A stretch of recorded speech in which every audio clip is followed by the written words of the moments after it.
Hello Geekers, welcome to day 2 of our Christmas Writing Challenge.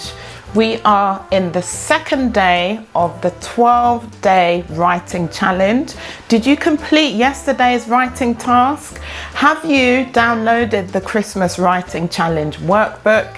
Check the link wherever you're watching this video and rush along there and get yourself the free Christmas Writing Challenge workbook and join this wonderful journey of writing through the Christmas period and finish with us nicely on the 23rd of December, well ahead of the real Christmas celebrations, and know that you have put all the work in that you needed to put in. Okay, so very quick introductions for anyone who is new to this channel. My name is Joycelyn Akufo. I'm the Managing Director of Geekscore Tutoring, and if you hold on just 1 second, there is an intro that will tell you a bit about Geekscore, and we will then go into today's topic. Hi there, I'm Joycelyn Akufo. I'm the Managing Director of Geekscore Tutoring. So we provide face-to-face tuition at our Beckenham and Catford Centre, and we also provide online tuition for small groups and also one-to-one tuition online. So if you're looking for 11 plus tuition, we cover everything: maths, English, verbal reasoning, non-verbal reasoning, and creative writing.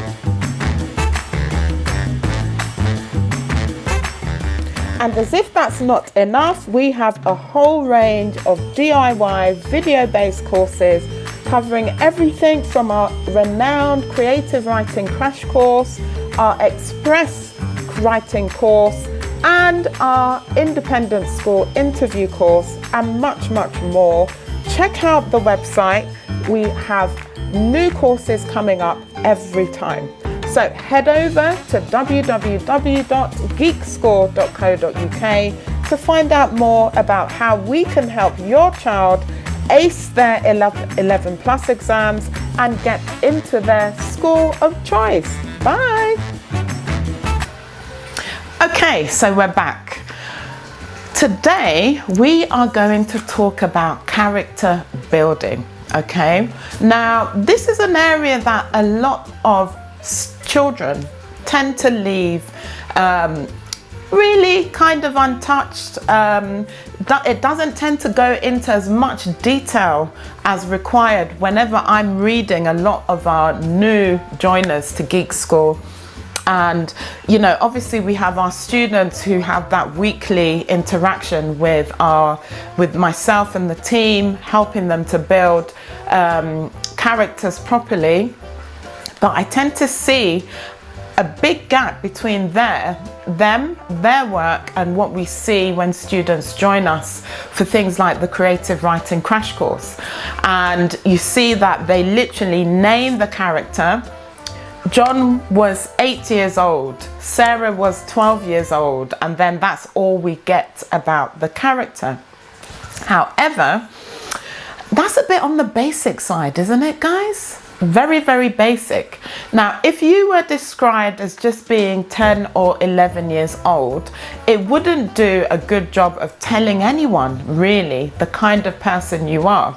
And so we just need to give the reader a bit more insight into who we're writing about, especially in a narrative story, creative writing story, where you are describing something that's happening in that character's life at that given time or over a period of time.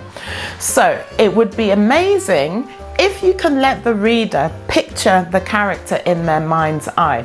Now, I always say to our students that you have got to imagine that you are the eyes, the ears, the nose, the tongue, and the hands for your reader. Imagine that they've been blindfolded and you are walking them into a surprise, for example, you know, or And in that process, maybe you're helping them to cross the road, you're feeding them a nice dish. I don't know why anyone would do that blindfolded, but you know, we see that on YouTube, don't we? Where people are doing all these challenges and they have to guess the food and so on. Now, your reader doesn't know what's going on in your mind when you're writing. They don't understand everything that you're describing because we're all different people. We don't all understand things in the same way. We don't all have the same presumptions, I want to say. We don't, because we all have different cultural backgrounds, different life experiences, different home settings, and so on. So yes, there might be some things that we maybe agree on and think the same about, but it doesn't mean that if you leave out big chunks of detail in your writing that your reader really understands. They probably don't. And guess what? The person who's marking your work probably won't. And guess what again? They will probably mark it down for, what do I call it? Coherence, a lack of coherence. In other words, it just doesn't flow together. There are missing parts, gaps in your description, and it basically makes your writing difficult to understand. Build your character. It's not enough to just describe the name and the age. Let's have a bit of an understanding about that character's personality. You know, John was a shy 11-year-old boy who loved to play chess. You've told us so much already, okay? He was one of the tallest children in his class by about 10 centimeters and always felt very self-conscious about that. We know so much more about John other than, as compared to rather, when we were just told that John was 10 years old. Okay, so Sarah, who was in year 5, looked forward to lunch on Fridays because the cooks at her school always prepared the most delicious desserts. Okay, so we've got some alliteration there, delicious desserts, DD. But we also know that Sarah is in year 5. We know that she has a sweet tooth, like many of us. Do I want to exclude myself? We'll leave that one there. But anyway, do you see that we now know so much more about Sarah? She's coming to life, other than just describing her as a 10-year-old. That doesn't tell us much, really. So go into a bit more detail. You can describe the personality of a character. Like, for example, I described John as being very shy. We haven't got an idea of Sarah's personality yet, so we could describe that. She was a very bold pupil in her school who was very assertive in asking the cooks for exactly how much custard she wanted on her sticky toffee pudding. I mean, I said it was Friday and the desserts. Oh my goodness, it's not even lunchtime yet, guys, as I'm recording this, but I've just got this picture of sticky toffee pudding and I can just see the custard gliding down the stick. Okay, let's stop. We'll focus on the character, okay? Oh my goodness. Anyway, so you get the gist of it, okay? So some writers like to list the personality traits of the reader, of the character, and really we want to really get an understanding of the character. If you're writing a creative piece, we need to get an understanding of the character. So you don't really want to just list personality traits of the reader. Describe, like I've done in the examples just now. Describe the character rather than just listing their personality traits. it doesn't make for enjoyable reading. Describe, because then when you describe the personality traits, your reader can then relate to it some more. It makes more sense for them, and they can also picture this person. You know, obviously we don't know yet what Sarah looks like, but we definitely know what sticky toffee pudding looks like, and we definitely know what custard looks like, do we not? So we've got an image of a girl, she's in year 5, and then we can just see her in her merriment with desserts every Friday, okay? It also adds some more depth to your writing. It makes it more interesting, okay? And not so basic, one sentencey, you know, that kind of bland thing, okay? And even though, guys, I don't have anything against David Walliams' books. If my students are watching this, I know they'll laugh and say, oh my gosh, she's lying. I'm not lying, guys. I just want you to read widely. Read the classics so that your vocabulary will really go from, you know, that sort of average level to the high maximum level that you need as you're going through school, and definitely need if you're preparing for the 11+ exams.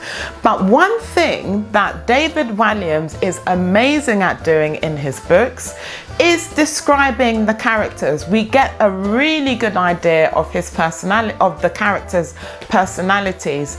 We also get that with Roald Dahl books. Again, a very, very talented author who would really probably go a bit too far with his strangely behaved characters. But we felt that we understood them. I bet if you've read Fantastic Mr. Fox, you can describe him very, very easily. James and the Giant Peach, you can describe. Matilda, you can describe her and Miss Trunchbull, and so on. So if you want to get an idea of how to describe your characters, I give you permission, people. Get yourself a copy of your David Walliams or Roald Dahl books, and just have a look through how they build their characters. You know, you can shut your eyes after reading a couple of sentences from any of these authors' pages in the books, and you would be able to build a picture of that character in your mind's eye. If you want good marks in your writing, that is exactly what you need to do. Obviously not in so much detail the way that they do in their books, because you aren't writing a book, you're writing a short story or a descriptive piece or a recount, and the length of that is usually like a page and a half, and so on. So really you're not going to spend paragraphs and paragraphs describing the character, are you guys? No, it's just, you know, maybe 2 or 3 lines, no more than 3 lines really, just to build that character in the reader's mind's eye, not pulling away from the plot of the story, but it helps the reader to understand who you're writing about, and it helps to bring your story to life and make it much more relatable. Okay, so that is it for today's Vlogmas 12 Days of Christmas Challenge video. Tomorrow we will be talking about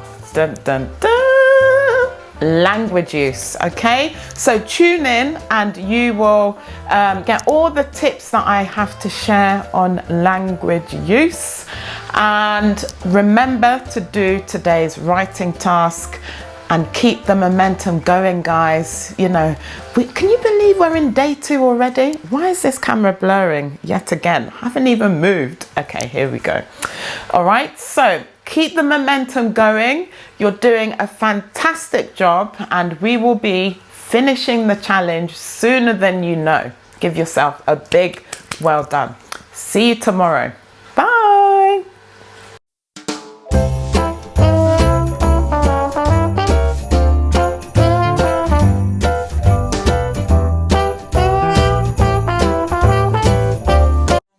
I'll be